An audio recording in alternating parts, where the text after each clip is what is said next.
Voilà, merci beaucoup. Shalom, shalom, PPDD, par tous vos amis. Et vous êtes le bienvenu dans votre émission Short News avec Ekibumba, votre humble serviteur toujours dans notre site ESP Media. Quand je parle de l'ESP Media, je vois directement notre papa Edo Amani Production, autrement dit Ramon Kota, et sans oublier Mama GH et surtout nous sommes encore revenus dans centre d'encadrement Maison de l'Espoir où ils ont mis Njili Paiwapi Maman Marie à Kambakabana à Bokolarabana Bitike et Toba orphelin accompagné d'une équipe Mobimba Tozalina cordon Mavungu Oyo Torosola naye moi mukeba situation boye bakipé Tozalaki naka ya mwana nabiso Deborah Oyo il fallait ba réopérer et puis Tozalaki naka ya ndeko nabiso leki nabiso mwana nabiso Chantal Oyo azalaki na zemi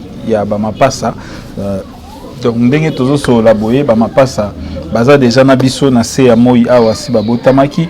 Bonjour Cordon. Bonjour Papa Eki. Bonne santé, bonne makamune surtout évolution ya maison d'encadrement. Santé, ça va par la grâce de Dieu. Maison d'encadrement toujours pour évoluer, toujours dans Ngolo Nzambe. Vraiment na sepeli mingi ndenge ozongeli biso le susu pour que topé sa suite il y a évolution. Il y a des cas où tozaki dans mon kati ya moment moko compliqué. Premièrement, nazo pesa d'abord détail par rapport à l'évolution de Déborah. Déborah, au moment que nous parlons, elle a déjà hospitalisé na kati ya hôpital ya Mutombodi Kembe. Ngamoko nazaki na suivi na ye, na koma ikuna to bandaki d'abord pas ya chirurgien. On appelle la consultation, le chirurgien commençait à consulter Déborah. C'était un peu difficile parce que Déborah est capricieuse. On a consulté, le chirurgien a dit que vous devez aussi rencontrer l'interniste. Donc, qui n'est pas interniste, interniste, mais qui est la Déborah sur Makassi, j'ai compris qu'il a constaté d'autres choses où les autres nous ont Déborah. À part autres, comme information. Oui. Donc au moment que nous parlons, na tongo lelo ndesiko bazana ba examen o babenga ba thorax, ba échographie, ba bandeli ba examen so po bango ba sa procurer scanner, ba qu'est-ce qu'il y a dans le corps de Déborah. Parce que Déborah, au moment que nous parlons, ma colisa Rovimba. Donc ceux qui ont simbi ma colisa Rovimba comme très faible. Mais l'interniste a confirmé que dans les boumés de Déborah, il y a de l'eau. Alors, il a évité de vendre côté, mais il sent qu'il y a de l'eau parce que bon, il y a 4 motos. Donc, simbi, il y a de maï. Donc, maïwana, il faut la dégager. Donc, je crois que ça va toujours passer par une intervention. Donc, Déborah a hospitalisé. Vraiment, merci à Bandeko Union Sobasunga qui est Déborah pour que Azala hospitalisée parce que ce n'était pas facile. Oui. Donc Déborah est à l'hôpital. Elle est internée pour 5 jours seulement. Et puis on va voir la suite par rapport à l'évolution. Il y a Oignon ce qui examen. Oui. Merci la biniso. Ogo yusuma kuna santi ngai. Nzamba pambula dino. Aba kirame ebele esamati. Donc le deuxième cas c'est à propos de maman Chantal. Maman Chantal, tant que ça l'échographie, échographie résulté que maman Chantal azana na passa et puis baza basi. Mais autre comme on attend maman Chantal a robota mi bana mibali. Voilà, on est en train à propos il y a accouchement et maman Chantal, c'était d'abord très difficile. Elle a fait 4 jours dans la maternité. Oui, parce qu'au Komela déjà un docteur a lobby que moi na moko azana na position verticale. Moi na moyen abima exacté parce que moi na ozaki moi munene azaki na selon l'échographie 2 kg 200. Maintenant oyo azalaki na 2 kg 80 avandi likola muninga. Donc moko azana position ya boye. Donc moyen ba bima izati. Oh fallait bazana position ya boye pour que moko liboso bimi mi balé pe alanda. On a ce que médecin lobaini exactement qu'est-ce qu'il faut qu'on fasse. Que aza sous une formule muso au salaté, fallait ça la carte maman Chantal et plutôt césarienne. Avec cordon aller chercher les $500 boya comme ça tout ça la césarienne. Avant Simbaye $500 pour à ça la césarienne. Tout ce qui nous sommes beaucoup ensemble parce que nous croyons qu'à Dieu to zongaki to fandi to bondeli nzambe to zongeli sur lobi na tongo. Donc comme 6e jour. Toto komi kuna to tuni ba médecin to kutaki wana ndingi ni maman Chantal babi yazo lela depuis kota awale azo souffrir makasi. Mais biso to komo kana mawa mais to benga no docteur. Médecin wana bengi docteur. Docteur ayambi atuni maman la boutique raté, c'était dans la boutique raté. Mais à Botandeni, il y a déjà $500 pour la césarienne. Docteur Alobi, Bobongisa ba matériel, Bobongisa, non surtout, oui, sa cordon a disposé déjà $100 pour tout ce maquila, gants, tout ça. Je ne savais pas que césarienne va pas préparer maquila. Ah oui. Donc, bisous to zone na orphelinat, tout côté ma bonne délit. Tout le monde a beau maman qui garde ya maman Chantal pour la maternité à côté pas même 30 minutes. Chantal a beau tiba mi bal. Ah, na prière il est en kata. Parce que vous émotionné, troublé. Donc tu continues prière. Docteur a commis la maternité. Il sait que maman Chantal a boti naé, a tout ni médecin, a boti ndenge nini. Pour préparer le matériel, docteur, tout s'était préparé. Tu comprends, tout le temps, tu bengi au kaka. 15 minutes après, nous t'avons dit que ganga, tu as arrangé, moi, la libosa bimi, moi, la bala bimi, tu comprends, Mystère Nzambe. Mystère Nzambe, penetre monyango penza à live, bandeko nyonso, oh, tu sais que maman Chantal na mabondeli, Nzamba yanoli. Vraiment, bravo, na musala, busala qui mabondeli, komi pena lola. Donc c'était ça. Donc maman Chantal la boti bana bazaki na âge de 7 mois. OK. La botami prématuré les 2 garçons. C'était maintenant question que la longwa na hôpital bisika boteli parce que kuna couveuse ezate, fallait pas que bisika to tia bango na couveuse. Au moment que maman Marie nous azaki course wana, pas que nous tia bana na biso na couveuse. Donc dans l'hôpital ya liboso ya ba chinois, couveuse ezalaki disponible était. Et que ça là que tu comme une option tu qui n'est pas ba masseur ou ba zaraber qui ngasani ba on ba rosa na wana donc kolongwanjili oui kokomati kingasani donc il y a une grande distance. Donc au moment que maman Marie a zo bima maintenant à l'hôpital ba chinois pour qu'elle soit distance il y a direction plutôt il y a ba masseur pour na problème toujours il y a couveuse moi na moko a changé respiration. Oh maman Marie a remarqué que ah ça c'est un danger. Atali pe baso de mouton ezo tongama na kati ya mboka ezo kangaka mituka mingi ezala biso difficile ti tokoma na niveau ya ba masseur pona bana bakota na couveuse. Atali pembeni aye komona ke non hôpital ya Mutomboli Kembe eza wana po ekosala ke bana bakota kuna pour que to sauver vie na bango.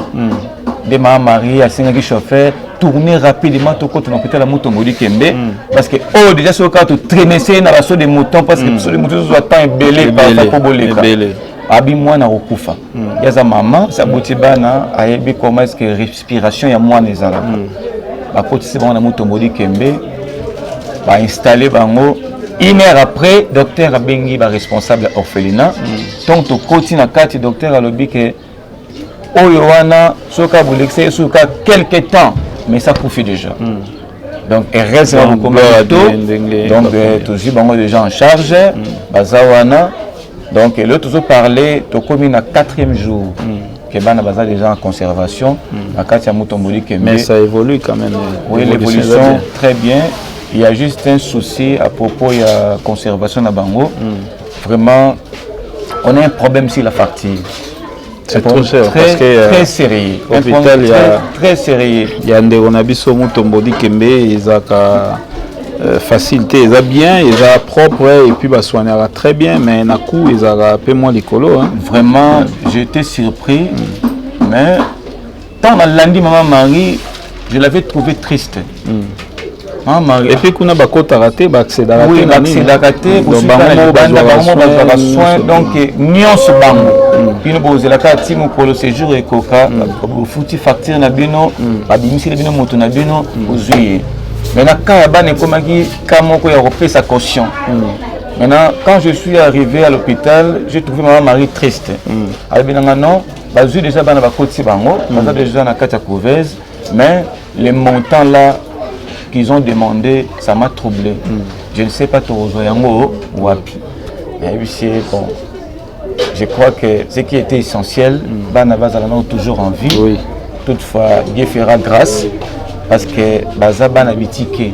Et ce qui est bon, Tokogi peut Salango parce qu'il y a malamu, le barapé malamu. Ce qui est à la guitare, sous place Moussoussou, avant Banana Bakota na Couvez, Bakogaina ont exigé mon. Mais na nini na hôpital à Mutombo ndeko na biso Dikembe papa na biso kulutu na biso au pesa la fierté à Congo na niveau ya ba NBA en tout cas prise en charge des alina ko welela na santé ya mutu ndenge ba weli bana wana et je pense que bandeko na biso pe oyo baza kuna na niveau ya États-Unis au batala biso soki possibilité ya otindela pe kulutu na biso vidéo oyo ekozala bien papa Mutombo Dikembe bao baye wana bana bitike bazana bango na place baozwa te mais possibilité ya koloba pe liloba ezali po ete moi eloko esalema to faveur pe salema na côté ya facture esala bien toyebi ke oyo kutu yo osalaka eleki ebele oyo tomona oyo toyoka ata pa na biso moko personnellement te mais ntango osali déjà pa ya ndeko mosusu eza loko osali kaka pa na biso en tout cas déjà tolobaka yango mikolo nyonso tu kozwa likanisi ya otongo hôpital et pourtant ozala docteur te ozala infirmier te donc eza déjà pension moko to kozala déjà na souci ya santé ya bato vraiment nzambe ya pambolo na tina nango wana message ya ndeko na biso Mutombo Dikembe nayebi ke bandeko pe baza ebele oyo basolaka na ye bandeko na biso pe bajournaliste oyo bazala na États-Unis toyebi ke des fois bosaka bainterview na ye soki possibilité ya okomisela ye video oyo ekosala pe bien mpo bandeko wana bana wana toyebi lobi na bango te ta mosu moko na bango mpe Dikembe ya lobi donc ekosala bien voilà papa to continue na biso et après évolution donc bana bakoti na Couvez tozolandela bango donc le toza 4e jour maman Chantal atikali toujours kaka na premier hôpital là où elle avait accouché. Donc, c'était prévu que maman... donc, pour la précision, la maman a tikali toujours dans l'hôpital au Azalaki pour une observation. Oui. Et puis, mais c'était possible que maman Chantal alanda kuna pona kopé sarabana ba lait maternel. Donc, arrangement, je crois que ça en après-midi pour que bana au lait que ba melaka ba lait artificiel. C'est mieux que la lait maternelle. Autant il y a OK, qu'on a chargé Baxama Sousté. Bon, nous sommes en train de voir ceux qui ont la source que charge que Baxama par rapport à la facture. Là, maman Chantal a Zakar na orphelinat, a Zokenda ka juste na moment ya visite, a Pessi Mabele, a Zongi. Donc et puis a repé sango bana directement, a repé sango bango, je crois que ça serait dans un trick où ba retia Mabele. Au finir ma belle soit tu es mora sali yango atie miliki ya bana en tout cas sango bana makambo bena foka ye moko papa Dikembe kota makambo po ya facilité en tout cas je pense que o ezo senga ga intervention na yo moko po ebi passé oyebi place outa oyebi pe pasi ya ba oyo baza pe na pasi ndenge yo moko ba masolo na yo ezali tango ozalaki na onatra donc tu okende ba États-Unis wana lelo pe sikoyo soki otali mwa nsima toyebi te bana wana soki pe lobi baobeta na onatra to baozala pe Dikembe alobi to ba médecin pe na hôpital wana ya Dikembe donc tokomosengaka intervention na yo tokomosenga vraiment intervention na yo voilà. Donc vraiment, maman Chantal n'a pas eu l'écoute na mawa, so na kuta nae parce que à mon nom bana moté. Depuis Kaboti, na émotion na zaigi na ngoana tout ça parce qu'elle a beaucoup souffert. Elle a pleuré pendant 6 jours pour bota bana wana. Donc vraiment bana bazana mutombo le long des arrangements au salama ceux qui tokotala essayer qu'azala kunate avant d'ikana orphelinat comme ba air ya visite à mutombo à 6h juste jusqu'à 6h45 16h juste jusqu'à 16h45 neto banoro makaye to luki un taxi to memi parce que kotambuse makolo muta to kobota pas même une semaine exactement malamu parce que orphelinat na mutombo di kembe il y a quand même une distance. Donc voilà un peu message au Tozana on a 4 orphelinats on a Kaya Déborah et puis Naka ya Maman Chantal. Voilà, Tozana Kaya Déborah, Kaya Maman Chantal, sans oublier que toujours qu'il n'est pas fin du mois, Wabino Bofout a rappelé loyer, donc Maramboise Belé, et on a tout nagui la fois passée. Bon, ça l'a rendu ni pour nous s'en sortir vraiment la charge Yaban et Belé, et puis occupation Mingo, Bozana, surtout Nengezo comme Alélo, Maman Chantal a Botaki, Déborah il faut opérer, réopérer, du sous et puis na hôpital Mini, donc nous surtout on a. Bon, je crois que Moussala n'a plus tout ça pour que tu réussisses correctement par rapport à effectif il y a bano tozana bango ba combien combien bana lelo donc surtout na ba jimo ba botami donc to combien bana 40. Nous pouvons profiter aussi parce que toko code sangoka kata prochainement bon on a pena ba plus de détails mais bazwa qui paye les sous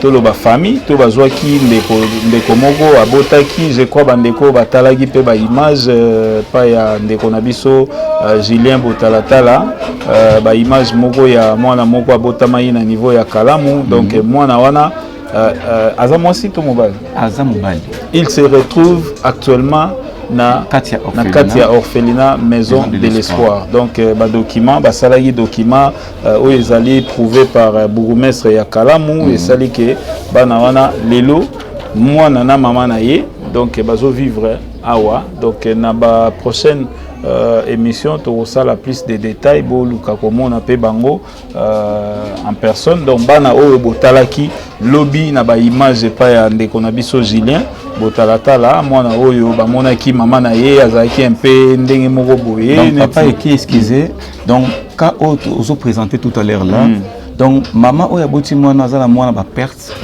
en mémoire jusqu'au présent ayi azoyeba te kazana mwana. OK. Donc akova na ye avant na ye tito comme pourquoi pe ya ibine te ke wana mwana ye mais tellement biso tozawana ba encadrer bazawana bazolandela mwana surtout moni egala moki la pesiele alali ce qui a se reposer biso peut permis surtout moni sous la moki ba pesiele donc la maman ne reconnaît pas que j'ai mis au monde j'ai un bébé donc le lot tout va déjà que bébé a commis déjà na 14e jour à aussi des semaines lelo depuis abotami aza penza bébé moko malamu mingi vraiment Nzambe Asumbaye, bébé na biso abotami donc tokomi na 3 bébés. Oui. Mais elo moko etike ngai tango zo beta lisolo ya Kobota ya Rachel ya maman ya Chantal plutôt. Namoni tango boye bozo sambela bozui nouvelle wana o manifester pena joie moko comme ça bango pena ya bino penza. Je crois que ça m'a bon. Tout ça c'est la cara de Lobanzambe parce que la Bible nous dit que aimez-vous les uns et les autres. Voilà.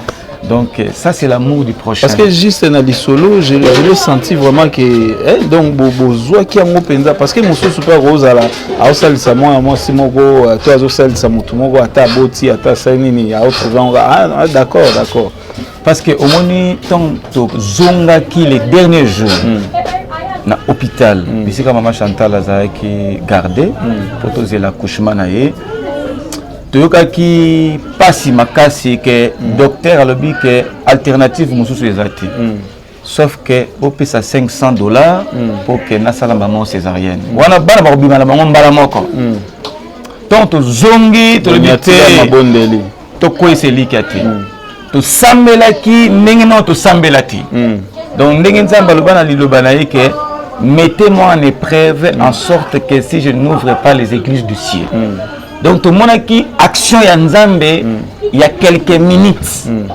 parce que docteur tant a commis ben c'est que on va chanter la botte à botte ndenge nini parce qu'il savait que tout était fermé.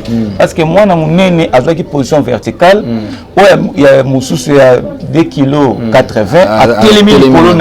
Donc la voie est fermée. La possibilité c'était compliqué. Donc docteur a moni à tout maman Chantal, est-ce que Sambela? Sambela. Donc Dieu savait que ces gens n'ont pas les $500. Mais ils ont que la foi. On avait la foi et puis l'amour porté déjà et pas à Maman Chantal. Donc tu vois qui est déjà mutu a commis la famille na biso. Parce que la Bible nous dit que Dieu donne une famille à ceux qui sont abandonnés. Exactement. Donc Maman Chantal a pris de l'espoir au moment que tu pessier affection. Le jour où la première interview, elle a beaucoup changé. Elle a repris sa santé, elle a repris sa forme en tant que femme. Donc vraiment, Nzambaza merveilleux. Voilà, Nzambaza merveilleux. Tu perdre Elikiate, tu es bakosala nyonso na kolandisama na malobi na makomi na ye po ete nyonso tokosala eleka kati na kimia. Pense moko qui était derrière la caméra nde asungaki biso na image oyo kasi nayebi ke tout au long ya émission oyo bomonaki quand même nde tozali ko balancer ba image déjà ya Deborah ba photo na ye et puis to balancer le bino ba image ya Maman Chantal mais na suka ya émission nde tozokata boye tozotela bino pe botala quand même moi quelques éléments oyo ezo se passer kuna na niveau il y a hôpital, hein, donc voilà, nous sommes arrivés à la fin de notre émission ou notre entretien de ce jour.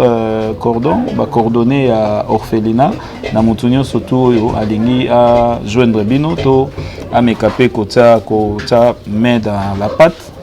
On a donc, merci beaucoup pour ça. Je crois que le contact Nabiso est allé plus de 43 84 0024 300. Donc, et puis il y a plus de 43, 81, 81 encore, 80 plutôt, 28, 80 et puis 7 à la fin. Donc plus de 43, 81, 81, 28, 80 et puis 7 à la fin. Et puis il y a 081, 23, 73, 527. Donc là, vous nous prenez directement. On va parler et puis on va vous expliquer parfois en détail comment ça se passe la situation. Et puis votre assistance permettra à ce que Maman Marie aussi soit tranquille parce que je la vois. Elle est où actuellement? Actuellement, qui est maternité. Voilà. Parce que l'hôpital est derrière nous. En principe, l'élo, il a fallu payer ça quand même quelque chose pour la Jimon. L'élo. Donc, il faut payer ça quelque chose. Mais le paie qu'on a, c'est vraiment insignifiant par rapport à la somme qui est demandée. Je crois que nous connaissons tout par la grâce de Dieu. On va lui expliquer un peu les détails. Et puis, par mesure de possible, ce qu'il va disposer, ça va encore contribuer pour qu'on puisse arriver à la solution de ces problèmes de nos enfants qui sont en situation difficile. Voilà, merci beaucoup chers amis internautes, merci Batata, Bamama, Balandi Nabiso, il y a ESP Media et Zalaki Yabino Ekibumba où a présenté l'émission et Zalaki accompagné na Ponce Moko où Zalaki derrière la caméra et tout. Koutani très prochainement na ba numéro mususu mais to lo baka ndenge to lo barana bino ensemble na suka émission na biso. Glory be to God, gloire zonga panae. Bye.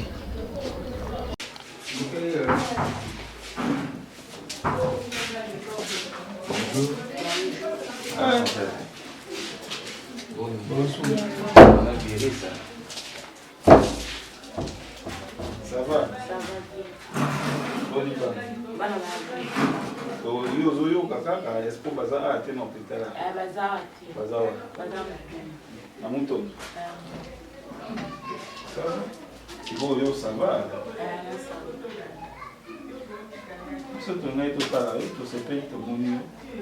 Ça Ok, parce qu'on a tout à la bas.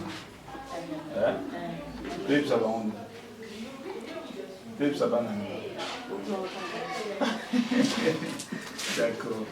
Ça va maman, continue. Merci.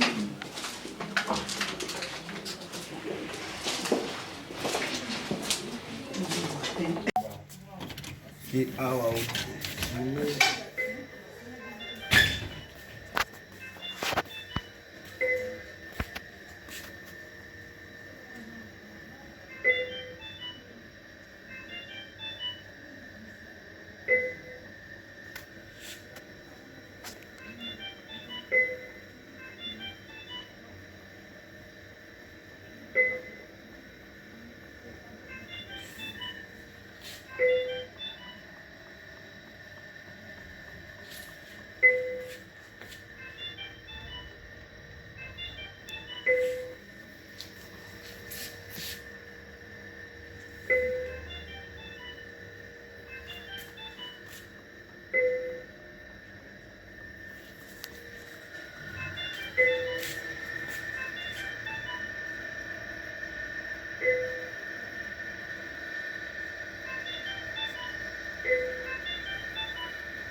Ok, maman, on part.